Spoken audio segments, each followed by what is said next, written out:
And we are back with another episode of the Hockey Princess podcast. I am your host, the Hockey Princess. We have Christy Old Guy once again. Guys, just as a reminder, make sure to hit that like and subscribe on either Spotify, Apple Podcasts, Amazon Music, YouTube, however you watch or listen to us ramble on a weekly basis. If you are going to one of the preseason games, or if you are going to any game, any hockey game at all this year or in the future, please wait for the whistle. Do not get up while the puck's in play. The food will still be there. The bathrooms will still be there. And the overpriced beer at the United Center will still be there. All right, Christy, let's get into it. Okay. We've got a lot of signings. Really, all of the big signings of the summer post free agency when nothing really happened this past week. Christy, do you have one you'd like to start with? Let's start with the biggest one. You mean the biggest contract of the NHL? Yes. Kirill Kaprizov. You are a Minnesota Wild. Yes. For a long time with a lot of money. Yes, it's a lot of money. The cap will be going up. They finally have the Parise and the Suter contracts off the books, so they have money. They had no choice in this. Kirill knew that he had all the leverage. So, and I know there were a lot of people saying that this was a drastic overpay and that the Minnesota Wild got fleeced. I don't think that they got fleeced per se. I mean, Kaprizov had, like you said, had the whole control of the situation. But I think this is with the cap going up and up, I think this is the first of many monster contracts. I think it's going to look like an absolute monster contract right now. And then come whenever McDavid signs his extension or new contract in a different team, if he leaves Edmonton, it's quickly not going to be the most massive contract that it is right now. Yeah, but Minnesota is a bottom playoff team. Without for now Krill, they are really nothing. So he's giving up chasing a cup right now to stay there. That's a fact. Yes, they have some young guns going, but they can't compete with the big boys. There is not enough there. So you're going to have to overpay. He wanted to set the level, and he did. But the fact that, holy shit, there's a raccoon. Oh, gosh. All right. Well, Krusty's going to go fight off the raccoon or do whatever. But yeah, Kirill Kaprizov, guys, this is the largest contract in the NHL right now. He is making more than Connor McDavid. It is a $17 million contract. So, but yeah, like Christy said. Can you see the raccoon? No. Oh, yeah. All right, well, Krusty's fighting off the raccoon, so I'm just going to keep rambling for a minute. I don't know what to do. But I think you go inside, Krusty. You go inside. I got a cigar. I don't know. Never a dull moment on this show, guys. Never a dull moment. Is it on the railing?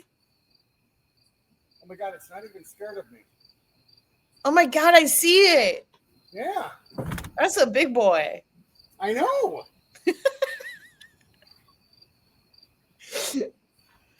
Guys, this is great. All right, let's keep going. If it comes after me, I'll let you know. Okay, that's fine.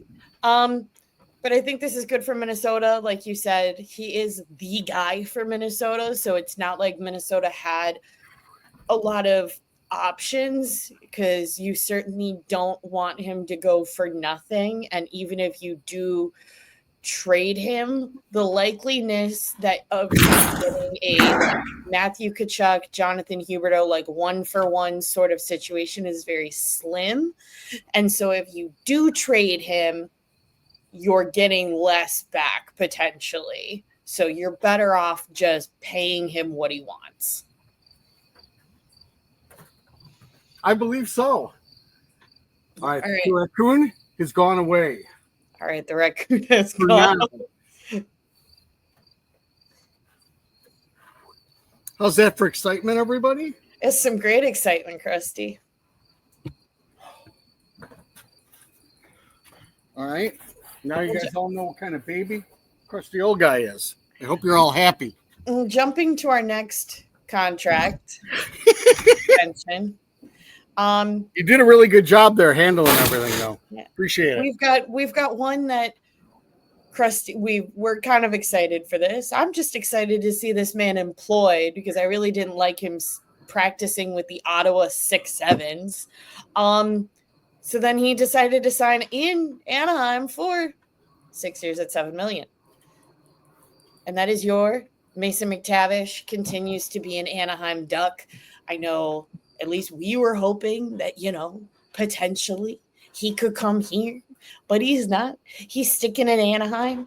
I think, we've talked about the McTavish thing a bit on the show. I think keeping him makes a comfortable development path for your younger centerman, Beckett Seneca in particular. I think if he does play in Anaheim, which I think he is still up with their big club right now, there's no pressure on him for performance. He can develop. There's no rushing his development. How he plays this year is how he plays this year. How he plays next year is fine. I think McTavish gives you a buffer with your younger centerman. You're not rushing anybody because Mason McTavish is still going to be Mason McTavish and it's going to be great. I think if some of the younger guys do soar, I think Mason McTavish provides an excellent depth piece to the Anaheim Ducks roster. So as much as I would have loved to see him come to Chicago, I think he's a significant added bonus by keeping him in Anaheim. Okay. Yes, he is. Sorry, I'm all disheveled now. That thing just sat there and looked at me. He said, "Open up the garbage." Yeah. Well, we had to move the garbage into the grass. That's not going to do it. Okay. Mason McTavish. Yeah. Basically, at your worst, he is a top third line center. Right. Can easily play second line. He plays a 200-foot game. He's everything that you want. They're trying. The name of the game there is they're trying to hold the line somewhat. You have Carlson coming up. You have Seneca at some point in time. You can't just throw ungodly amounts of money at people because everybody then wants more than the last guy. And you don't have really a considered top dog there yet. Right. That, can say, all right, let's do everything for the team. I'm up here, everybody coming underneath it. So there was just some hardball back and forth. I did not think at any point in time was this not going to get done. That's a piece you don't move. He's got 3 years underneath his belt. He's already done all of his learning. You don't give that away. So you would have to have gotten a second line center for that. And nobody's giving up a second line center for him. So I'm glad he's there. He's a fun player to watch. He's everything you want in a hockey player. So, yeah. Next one we have most recent of contract extensions. And also I'm just excited to see this kid employed because I like all three of them, really. They're the preferred brothers, in my opinion. And that is your Luke Hughes, making more money than Jack with a 7-year, $9 million contract with the New Jersey Devils. We knew this was going to get done. There was no way that New Jersey wasn't going to sign Luke Hughes. Kind of similar to our thoughts with Mason McTavish and the Anaheim Ducks. Like, it was getting done at a point. It was just when. There must have been some pretty hard negotiations for it to go this long. My only thing with this contract is now the New Jersey Devils are over the cap with this contract extension for Luke Hughes. And this does beg the question, in my opinion, is Dougie Hamilton out? I don't believe so. I think they will. I don't know how much over they are over the cap. That's my segue to let you check your wonderful cap world. Shout out to Wikipedia. But it's a hard move for Dougie Hamilton. It's an extremely hard move if you think you're just trading his whole salary. So I think they've already have to have something else in the works. You're about slightly under $4 million over. Yeah, so then you're talking about moving somebody else. So I don't know exactly who they would move or if there's anybody injured. Well, you know who's exactly $4 million contract? I would assume that's my guy, Dawson Mercer. That's a $4 million. Yeah, so that's the Dawson Mercer. That's not happening, but gosh, I think Krusty would be over the moon. I think you could hear his rejoicing in Jersey if Dawson Mercer were to be a Chicago Blackhawk. I could give him Lucas Reichel and Florida's pick. That's got to entice them. I need Dawson Mercer on this team. I know. You've been preaching that for years, quite literally since the draft. You've wanted Dawson Mercer as Blackhawk. Yes, since Lucas Reichel was picked right in front of him and went the next pick. Yeah, I cannot imagine that Dougie Hamilton is on the board. It's just his contract's too big. Yeah. So they must be thinking of something else, or if they're looking that they have somebody injured that won't be starting the season. That I do not know. It's almost like there's a team that could benefit from having a Dougie Hamilton that has plenty of contract space. Yes, but that's not.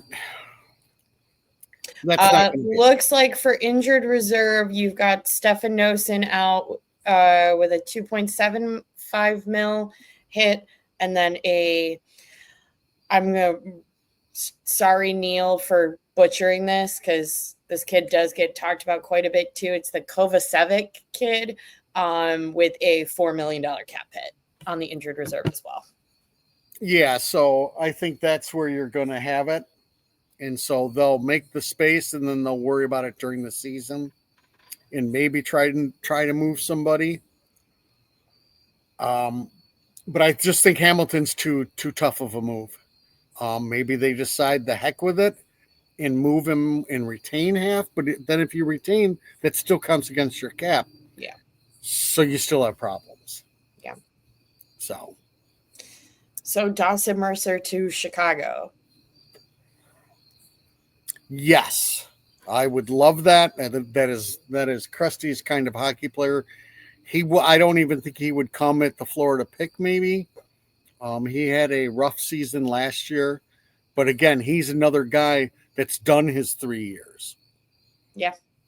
He's already NHL hardened, as you'd like to say in the biz. For those that are unfamiliar, what is the Dawson Mercer game?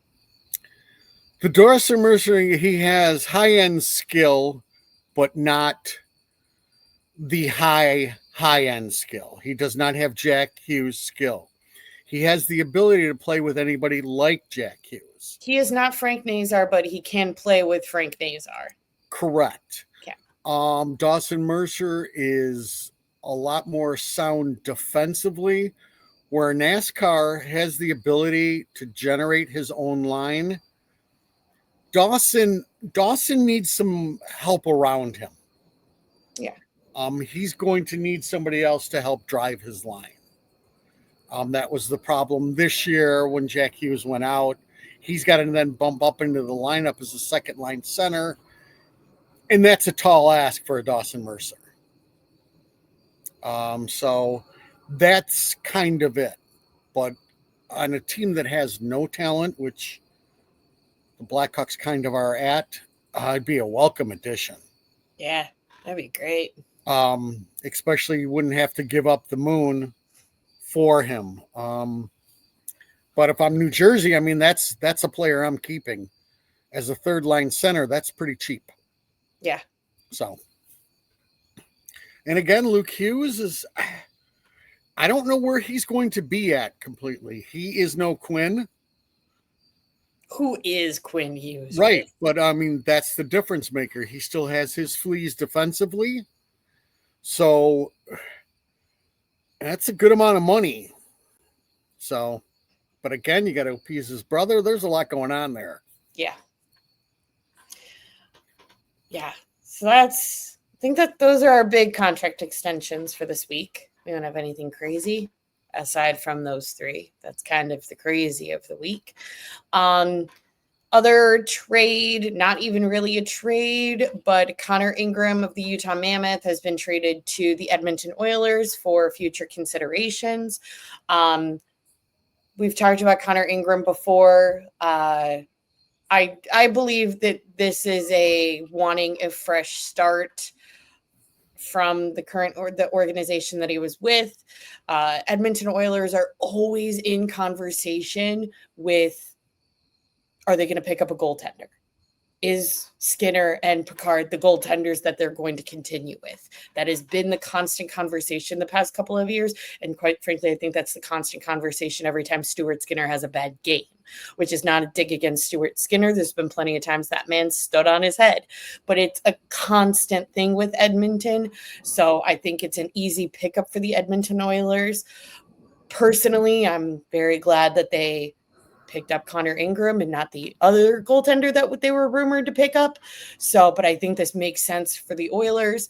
And I hope that this is the fresh start that Ingram seems to want. And, you know, I'm always a big fan of you can never have too much goaltending in the pipeline. Correct. And, you know, the GM for Edmonton, he's, excuse me, he's a big believer in kind of doing the whole spaghetti thing. Yeah. Where you just throw a bunch of it against the wall and hope one of them sticks. That's kind of where he's at in the goaltending world. He is hamstrung by his top-heavy contracts that there's not a ton you can do. Right. So you're taking risks on everybody. You just need one of them to pay off. Does it really matter? No, because at the end of the day, okay, say Ingram comes in mid-season and starts to play well. Cool. Stuart Skinner's played well. The other backup in Edmonton has played well during the regular season. That's not the problem. Right. It's still an unproven playoff goaltender that you're just unsure of. Right. And at the end of the day, with the Skinner talk, did he cost them a cup? I don't know. I mean, but he occasionally has that bad game. So right, but for anything that a goaltender lets in, you know, there's 5 other guys on the ice that clearly the puck got past them as well. So that's really the only other one that we have is with us, a rumor, which of course we're going to talk about with Frank Saravalli talking about the rumor of Lucas Reichel is out for the Chicago Blackhawks soon. I consistently make the joke that he is off to Edmonton because Stan Bowman wants his pick back. I don't know if it's going to be Edmonton. Probably not. I like Lucas Reichel, and I wish Lucas Reichel, if he doesn't play here, I hope he plays somewhere because at the end of the day, I just want the kid to have the opportunity to play hockey at the NHL level. Same with, you know, with Philip Kurashev leaving, going to the San Jose Sharks. If you don't play here, I just want you to be able to play. However, I think with where the pipeline is currently and the veterans that Davidson acquired, not this summer, but the previous summer, that seems to be blocking up a ton of the spots for this pipeline, there are a select group of guys that are kind of in that like awkward middle, I don't know where I fit, similar to an Isaac Phillips last year. And I think that's where Lucas is right now.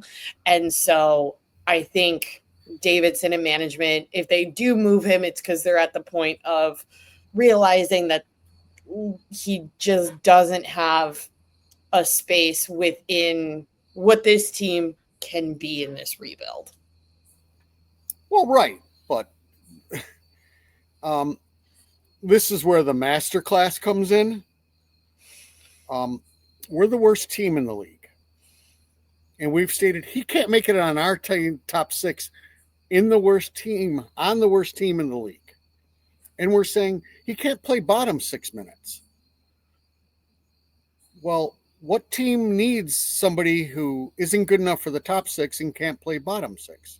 That would be no team. So why would anybody give up anything for a player that you're just going to put on waivers anyways? I think Lucas Reichel can play bottom 6, but that's it's a hard sell. It's a hard sell. Yes, maybe on some teams, but most of those teams have their own people locked into their bottom 6 roles, and he's not the most physical player, which is what you want. Also, or a defensive specialist in your bottom 6. Yeah.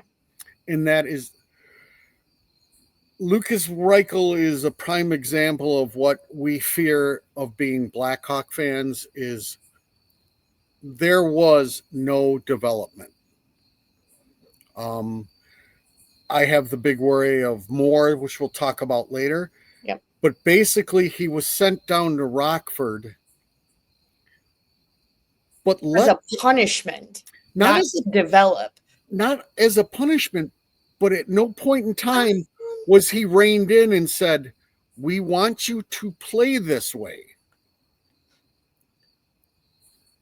I don't consider it as a punishment. I think they sent him down figuring he'd develop, but they did not help in his development. I don't know. I can definitely remember a Luke Richardson sending him, or he getting sent down during Richardson's time that very much did feel like a punishment. Maybe that's just how the media chose to spin it, but he wasn't getting coached up here. He got sent down to still not get coached. I don't know. That kind of feels like a punishment. Yeah. And my thing is the physical play, the defensive play, the board play. He was allowed to go back down to Rockford and just be Lucas Reichel. Now, Lucas Reichel in the AHL can dominate just being Lucas Reichel. Yeah. But we needed him to improve in other aspects. Yeah. And that was never instilled in him, if you ask me. The games that I watched when I went to Rockford to watch him, it was the same player, except he was against less competition, so he could do the things that he couldn't do in the NHL, instead of teaching him, you can't do this because you can't get away with it in the NHL. So a development snafu. I am hoping we've got other people in place. We have very good assistant coaches. We have Nightingale down in Rockford now. I am hoping beyond hope that we start to work on the deficiencies of the players while they're down in Rockford. But as far as everybody telling me you're going to get X, Y, or Z for Lucas Reichel, he's going to be put on waivers. Why would you give up anything for him? They came out and said he's not making the team. Why would I waste a third-round draft pick on somebody that I can wait a week and pick up for free? I mean, there's no point. So, and the whole problem with claiming him on waivers, if he's claimed, he needs to be on the NHL roster. I don't know how many NHL rosters he makes, but I got to figure there's a couple out there. So I think he'll get his start. I believe it'll be maybe a 4th or 5th round pick, or he'll just go through waivers. Again, he teases us. I mean, there was plenty of times when Lucas teased us. I like to point this out for all the people on the X, and the Y, and the Z that said I was silly and stupid because I didn't want to sign the guy for $5 million for 5 years after he had a good 15 games at the end of a year. Where are all these people now? They're on the Oliver Moore train. Yes, they are. Another shiny thing. Again, like we say on this show, hope for the best. Yeah. Be nice. I think the NHL is a better place if Lucas Reichel is in it and is able to play in it, because he is dynamic at times. It's just in the NHL, it can't be dynamic at times. Right. You got to be dynamic every shift. It's just that close with everybody. So that's my take on it. But the dreams of a second rounder or a third, if KD gets a second rounder for him, I will praise him up and down for a month straight on the show. No, you won't. We're not doing that on my show. Yeah, well, I will, because that would be a unbelievable coup. Would that be a masterclass? That would be a masterclass. But there's nobody. Again, everybody in the league knows he's not making the team, which means he goes on waivers, because that's the only way they can send him down to Rockford. Right. So, Lucas, we hardly knew you, and that does open up a spot in the big club, which we'll talk about whenever we get to the big club. We're gonna get to the big club. I like the big club. It's big club time now. Excellent. Okay, that was a great segue. Guys, we've had camp. We've had a couple of games. I know when we talked last, it was at the end of the first game, and it was pretty bleak. Then some good things happened, and then it got bleak again, because I am fully convinced that we are living under the Patrick Kane curse, and we may never beat the Detroit Red Wings again in preseason or regular season. I think we finally will when 88 retires, or if we give him one final game like the Pens did with Fleury during the preseason. But yeah, Krusty, where do you want to start? We got a lot. Wherever you want to start. We can start on who's going to make the team. We can talk about the games. Well, we've been talking that, the lineup has been pretty much set since the beginning of training camp, because we're blocking young kids, guys. We are blocking young kids from playing. But it's been pretty much set. Talked about that last week, but we can go into it a little bit more. I am very happy that I'm pretty sure I'm going to be correct in my prediction that Colton Dach is going to make the big club, because good God, this man has been putting on a preseason masterclass in having heart and doing everything right. So we're going to start with Colton Dach, clearly, because, oh my God, we're hitting people, we're fighting people, we're scoring. I think Colton Dach cares the most as of right now. He's doing everything.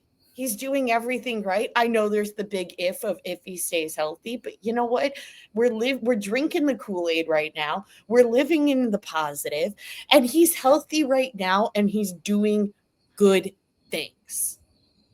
Oh, there's no doubt about it. The game last night was his somewhat coming out party, and the fact that, you can now start to tinker and dream that could be a top 6 power forward. Yeah. Colton Dach has enough skill.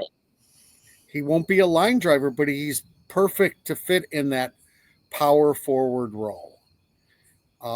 He was told he needs to get in people's faces. He needs to be aggressive. He needs to be physical. And he is. He checked all of those boxes through the preseason. Now the next thing that needs to be told to him is, it's got to be every game. There's no more of this, okay, it's one game and then 2 games off, which has been the routine of most of these players in the last 2 years. He is a lock. Unfortunately, he'll be centered by, our captain, so that'll hold him back a little bit, but he's done everything and also looked pretty good on power play too, which looked good last night. So Doc is a lock. That leaves one more spot maybe for a kid. I believe Landon will play Friday night. I have been very vocal that if Landon is healthy, he is on your third line. Yes. So that leaves one other player to be an extra, who would be Lafferty. Unless Lafferty could also play on the fourth line, and that would be one spot open for a kid. I do not see the point in having Oliver Moore on this team to play right now. Right now. And when I say these things about Oliver Moore, I am not bashing Oliver Moore. No, Oliver Moore, I love Oliver Moore, but Oliver Moore needs time. Yes, he's got to be more steady with the puck, getting the puck. He needs to start to understand he's got to play more of a big boy game. He will be able to figure that out in the AHL. I understand that everybody's infatuated with his speed, but it's silly to have a young kid come up and play fourth line minutes unless you consider him just a fourth liner. And if you consider Oliver Moore a fourth line player, then that is a KD fail. Yes, because that's a 19th pick. So I'd like to see him go to Rockford. If we're having one more of the kids, I think Gangrene is your guy. Yeah. He's been good at the dot. He's better defensively. But again, all four lines of Slegard is healthy are full. Yeah. So you just have one extra spot. Oliver Moore, I want to send him down. I want him playing 18 minutes a game on either PP1 or 2 down in Rockford. And I know he's a good penalty killer. Yes. But to let your newer fans know, there's a big difference between being a good penalty killer and being good defensively. Yes. Patrick Sharp was a great penalty killer. Patrick Sharp was not the greatest defensive player on 5-on-5. Could you explain the difference to our newer listeners? When you're doing a penalty kill, it's about getting to spots.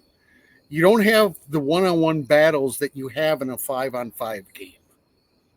So it's more about positioning where you want that box to be. And then Oliver Moore is a threat to come back shorthanded like Patrick Sharp used to be. But it's all system.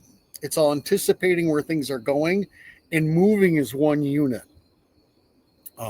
Gretzky was a great penalty killer, and Gretzky was never a great defensive 5-on-5 player, but also you didn't want him to be.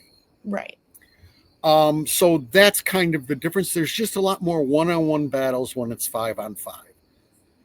It's not the same thing. It's when there's a missed pass, I want speed to get to the puck, which Oliver Moore has. So he works good in the penalty kill because of that.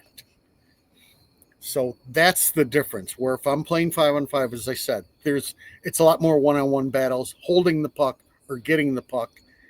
And that's what he's going to go work on in Rockford.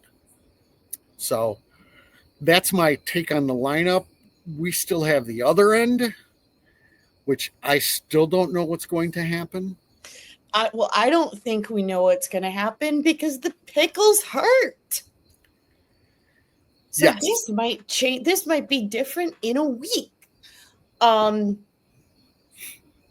me pull up our defensive end. So, yeah, Vlasic, it's lower body day to day.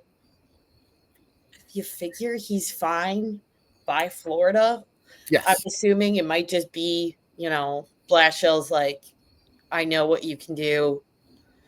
I don't want you getting hurt within like week 3 of the season, and I'd rather you rest until we go to Florida.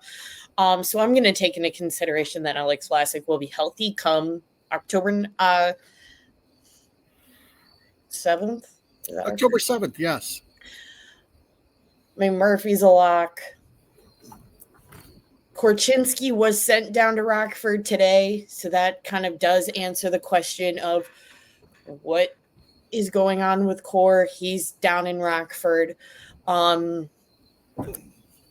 tooted this horn since I came back from Minneapolis after seeing this kid play one game. I want to see Sam Renzel up in Chicago. I think he hasn't disappointed me this preseason, but as we talk about, or as we have been talking about basically since training camp started, he has things to work on, but there's things that can be worked on up here. I think he's fine to be up here, at least to start. So, and selfishly, because I like the guy, I want to see him up in Chicago. I need some guys to cheer for at the beginning of the season. So I'm hoping Renzel. What are your thoughts on that defense? Sam is a lock. Yeah. Sam struggled last night defensively. Well, based on the score, everybody struggled last night defensively. No, but he really. I mean, it's going to be a learning curve for him to understand how to hold the puck. When they flip it behind him, when he's battling behind the net, that's going to be a work in progress. He's going to need to start to understand how he uses his body so nobody can reach the puck. Right. He does not understand that yet. But Sam is very gifted offensively. Yeah. So understand that while we're talking about him. We know that his defense needs work. Yeah. I am not talking Korchinski work, which is a lot of work. Well, I also think there's a significant difference in terms of defensive work between Renzel and Korchinski because there's about a foot difference between the two of them. I mean, some of Renzel's coming in with a little bit more skill on the defensive end because he's just bigger. Granted, he's still kind of a string bean right now because he's still a child, but he's significantly bigger than Core will be. He's a larger presence. Yeah, he is a larger presence, and there's going to be a learning curve. But they have him penciled in as being he's on the team. I think that's a no-brainer. So you have him, the pickle. You have Murphy. Everything that I'm seeing in camp is there's a showcase for the Kaiser Artie line. Does that happen? I don't know. Grayslip, if they sign him, I would assume that means Artie is going to go down. Yeah. But if Artie goes down, now you're splitting time on the power play with Korchin. There's kind of a full thing there. So I don't know. The wild card in all of this is Artie. And the other portion is Nolan Allen or DeMastro. I like both of them. I mean, Artie, yes, we know. But would it be the end of the world if Artie goes down and has more, yes, you're splitting power play time between Core and Artie, but Artie, I feel like Artie needs that more. We know Core can do well on the power play. That is one thing that we do know about Korchinski's game, where I feel like Artie still needs at least a bit more consistency with it at a higher level. So would that be the end of the world down in Rockford for that to split? No, it would not. It would not be the end of the world whatsoever. Artie needs to be coached. Artie is a wild child out there. I love Artie. And wild childs do not get it done unless you're Roman Yossi. So somebody needs to explain to him when you go, when you don't go. The Blackhawks are implementing a very aggressive defensive system. They want these guys to come up and take away space immediately. Artie fits that bill. It just Artie gets burned on it. So can he learn that at the NHL level? Yes. Can he learn it at the AHA level? Yes. I don't think there's a wrong answer with him. No. I think part of it being you want to shelter some of these young kids from the debacle that's going to be. Because it's going to be a debacle. So I wouldn't have a problem with Artie going down. But everything that I'm seeing is they would like him to make this squad. Well, they'd like a lot of things. So, I want Artie to be wherever Artie is actually going to be coached. I think at either place he is going to be coached. I have a lot of confidence in the Blackhawk coaching staff. Between Bash and Pop and those two assistants, yes, he is going to be coached. That's a fact. Up at this level or down at the other level. Guys, I haven't felt this way. Drinking the Kool-Aid. I am drinking the Kool-Aid.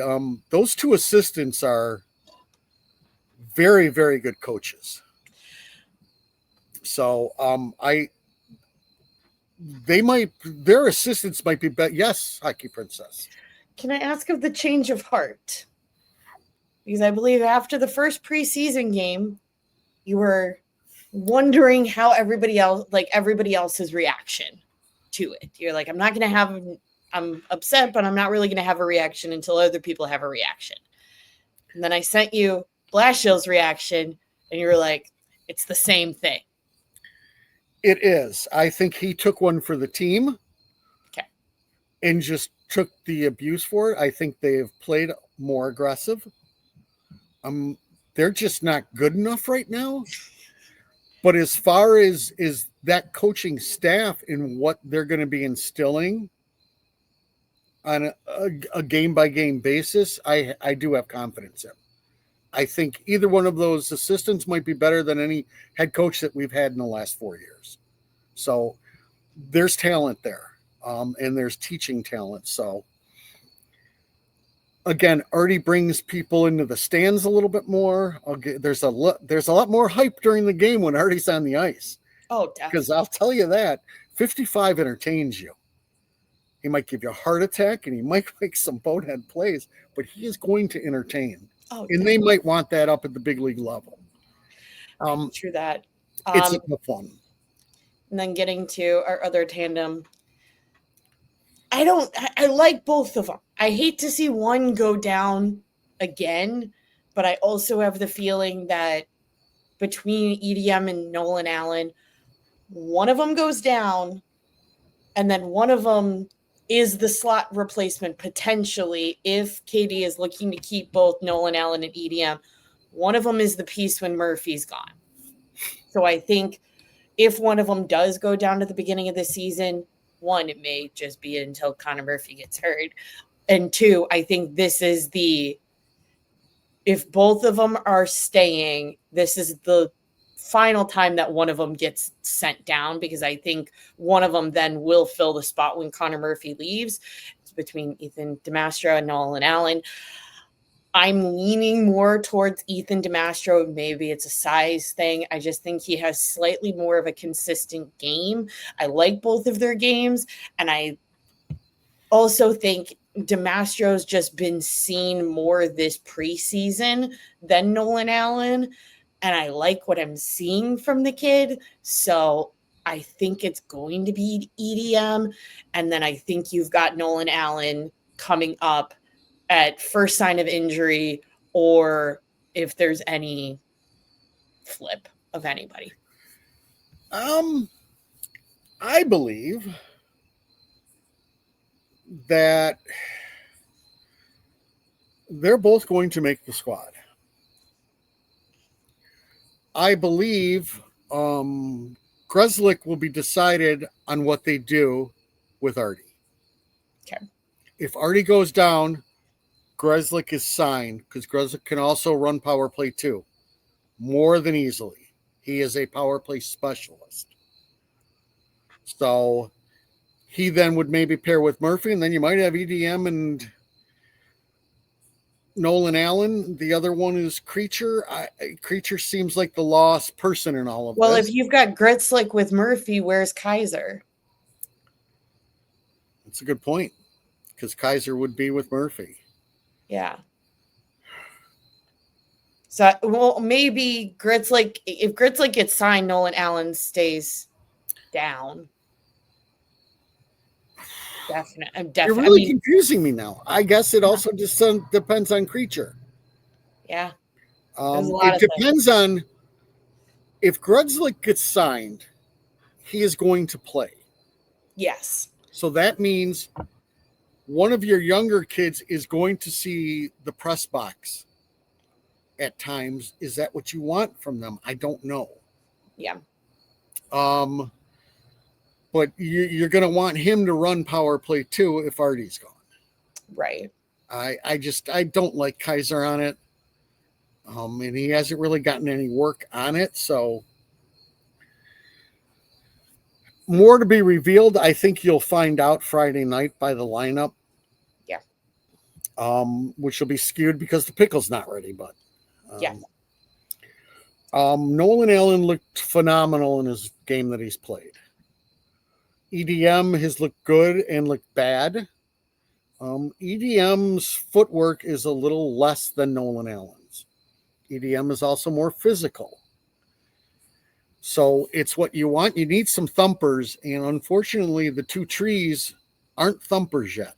No. I mean, the pickle and I don't know if they will become thumpers. They might not be. It's different for everybody, and I think as being a really tall player, it's hard to bring that physical play to you. Chara a lot of times didn't go out of his way. He wasn't aggressive, but he was a thumper by presence. Exactly. So, I mean, I just don't know. I'd hate to see Nolan Allen go down. I think his camp has been good enough. Yeah. Again, I think the lost person in all of this is Creature. And so. And like we talked about last week, and since you brought it up last week, I've now become excited for the idea of Creature and Ashton Cumby playing down in Rockford. I think that would just be incredibly entertaining. Yes. Yeah, I think you're right. I think he is the odd man, at least right now. And I think he could run into the, we maybe swap him in and swap somebody out if you're going on if you've got like a stretch of teams where it's like we need more thumpers than for teams where we don't. Very well could be. At the end of like I always say, at the end of the day, you have to play Vegas. At the end of the day, you have to play now with, gosh darn, it's going to be Anaheim. You're going to play teams that are thumpers on their own defensive end more than other teams. And so he may be the odd man out for right now. And then I could see him kind of doing the up and down depending on the situations that they're at within the season. Correct. Hold on. I've got to turn on my light again really quick. That's fine. Jumping to... hold on. I got one more thing for Creature. Yeah, one more for Creature. Out of those three, Creature probably has the lowest ceiling as far as an NHL player. I think the Mastros and Nolan Allen's ceiling is higher. So that's why you might want to invest more time in them, because you think there might be another level to them. Yeah. But we also do love watching Creech play. He is on a lower scale of Artie. I do find Creature just entertaining to watch. And so, yeah, we'll see. So goaltending, it's really the same. Guys, it's going to be Spencer Knight. It's going to be Arvid Soderblom. It's going to be Drew Comesso and Stanislav Bereznoy down in Rockford. It is what we predicted. Nothing crazy is happening. No, I think... Oh, yes. Sorry. Continue. I think what we take away is, as an organization, I think we're pretty happy with where we're at, goaltending-wise. Yeah. Do you have any last feelings, thoughts? Because we are going to jump to an additional topic, a final topic of the evening. Let's see. This drops Thursday, so we won't have another episode drop until like 2 games are already in hand, correct? Yeah. So, congratulations, friends. We've made it out of the summer. Yep, we'll be in season, and if the preseason has taught us anything, it's going to be a rough go. Yeah. So prepare yourself for that. Watch Frank Nazar. He's going to entertain you. Watch Rockford. Gosh darn it. Watch Gavin McKenna Friday night on YouTube. Watch whatever hockey you want. Also, our power play, which has looked okay, these guys have to start hitting the beacon of hope in his wheelhouse with the passes. The amount of time that pass comes over to him and it's not in the right spot for his one-timer is slightly disturbing. I think that's it. Wherever else we're going, I don't know where else we're going. We're going to jump to a different league because the PWHL schedule dropped today, finally. So we don't talk about them every week, but we're going to talk about them this week because their schedule came out. So we got the PWHL schedule. First game is going to be Toronto versus Minnesota on November 21st. And then the season will wrap up at the end of April 25th. Reminder, we've still got our original 6 teams, and then with the 2 expansion teams this year with Seattle and Vancouver. There is going to be an Olympic gap with the PWHL team or teams and the league as well, because I'd say at least 80% of all of these teams you're going to see them in the Olympics. So you've got a gap with the PWHL. You've got a game January 28th, and then they don't play again until February 26th. So you basically have a full month off. Same with the NHL. January and March are very, very, and even April are very, very packed for the PWHL. It bodes in their favor that they only have 8 teams, but it's definitely stacked up more on those months because you're not really playing in February.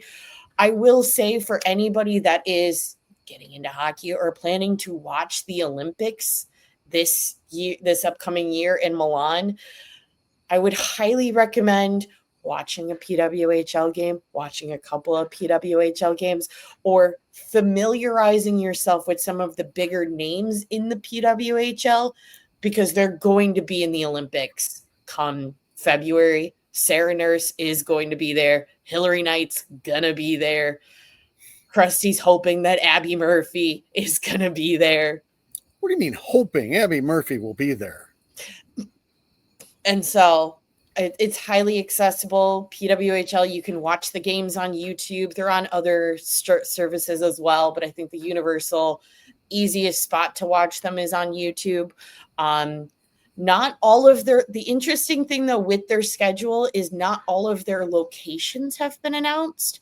So last year they did a couple of different games at like new cities. So it would be like Minnesota and New York playing in Detroit, for example. So it should be interesting that, maybe if you live in a city where they don't have a PWHL team yet, there's a chance that there may be a game in your city, because there's quite a few where it's still listed as TBA. So I'm assuming they're going to be at different cities. I know we're not getting a team anytime soon, but gosh darn it, I'm really going to keep my fingers crossed that maybe we get a game this year. I think that would be pretty nice. Maybe a Minnesota Frost game with Kendall Coyne. Come on, Danny Wirtz. Let's do it. But yeah, that is with the PWHL. So season is out. We got some new teams. We got some new faces. And if you're watching the Olympics, I'd check into the PWHL because these women are badass and they're going to be playing in the Olympics. Yeah, and as far as the Olympics, it is must-watch TV Yeah. for the USA Canada game. Um, I believe they hate each other more than even the men. It's crazy. I'm really curious how they all go back to their teams after that Olympic break because there's anger. They're vocal. It's unbelievable entertainment. I will put USA Canada women's game against any other game that you will see in hockey. It is phenomenal. So those are my last bit. I just wanted to cover the PWHL. Christy, do you have any lasting thoughts going into this week? Anything else? Do I have any? I've got a ton of thoughts. I know Christy's got all the thoughts. I've got a ton of thoughts. We've got some preseason at the end of this week. Our first game is going to be October 7th, 4:00 against the Florida Panthers. Get to watch Seth Jones's banner raising. I'll be very excited. And even better than that, because there's, with the Florida Panthers, there comes one thing of seeing this man become back-to-back Stanley Cup champions. It's going to be great. We're starting off with a banger. And then regular season starts. Yeah, the only other thing that I will state is for the people in the hockey league. Remember, you have a what they call on the site is a quick lineup. So if you think you're not going to be able to put your schedule in like every day or something like that, just hit that quick lineup and it'll fill your lineup anyways. Nice. For you. So it's nice to do. You've got a week long of games. Go quick lineup at the beginning of the week so you know everything's full. And then if you have the time, look and see if you want to change any of that. Because a big point of fantasy hockey is making sure you have everybody playing. You're going to have times when you can't even do a full roster because all of your guys aren't playing. So you don't want to waste having somebody on the bench and not having a spot filled. But I understand that people have lives and have to work, and you don't have time to be checking that all the time. If you just hit that button, it'll bring you through like each day for the whole week, and it'll set it for you. Just a pointer for those in the fantasy hockey world. We love it. All right, friends. Just as a reminder, make sure to hit that like and subscribe on either Spotify, Apple Podcasts, Amazon Music, YouTube, however you watch or listen to us ramble on a weekly basis. If you're going to a preseason game, if you're going to a regular season game, if you're going to the home opener against the Montreal Canadiens next Saturday, first of all, shoot us a message because we will have a lot of friendship bracelets for our new friends for that first game. And second, please wait for the whistle. Do not get up while the puck's in play. Do not try to find your seat during gameplay. Just wait for the whistle, friends. That is all. And final thing. Also, yes, if you're going to opening day or going to the game, definitely shoot the Hockey Princess a message. We'll be there awfully early for opening day. We'd love to come by and say hello. Yes, please. That is all. And we will talk to you guys next week.